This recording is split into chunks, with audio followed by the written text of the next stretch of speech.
அந்த படி புருஷன்ல. மனைவியானவள் பலவீன பாண்டமாய் இருக்கிறபடினால், எப்படி பலவீன பாண்டம்? அவள் ஒரு பெண். ஆணுக்கும் பெண்ணுக்கும் ஒரே வித்தியாசம். ஆங்கில வார்த்தையில பாத்தீங்கன்னா மேன் உமன் வருது. ரெண்டுத்திலையும் மேன் தான், ரெண்டு பேரும் மேன் தான். ஒரு மனுஷனுக்குள்ள ஆணுக்குள்ள என்னெல்லாம் இருக்குதோ அதுதான் பெண்ணுக்குள்ளே இருக்குது. ஒரே ஒரு வித்தியாசம் இருக்குது. என்ன? அவளுக்குள்ள ஒரு கற்பப்பை இருக்குது. ஒரு குழந்தையை சுமக்கக்கூடியவளாக 10 மாசம் சுமந்து பெறக்கூடியவளாக அவள் இருக்கிறார். இது ஆனால முடியவே முடியாது.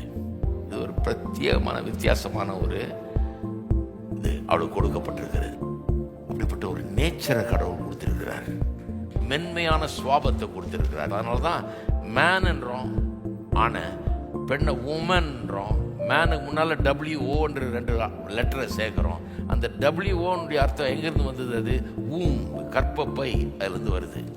she is a man with a womb. அவளும் ஆள் தான், ஆம்பளை தான். காட்டுவா.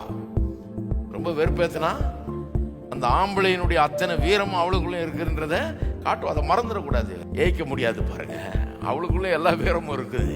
ஆனால் அவளுக்குள்ள ஒரு மென்மையான குணம் இருக்குது. அது என்ன? இந்த குழந்தையை பெற்று வளர்க்கக்கூடிய அந்த குணம் இருக்கிறதுனால அவளை டெலிகேட் பர்சன் ஆக்குது. ஒரு டெலிகேட் நேச்சர் அவளுக்கு இருக்குது. அதனால தான் ரொம்ப ஜாக்கிரதையாக வைக்கணும். ஒரு விலையேற பெற்ற பொருள் மாதிரி பத்திரமா வச்சு பத்திரமா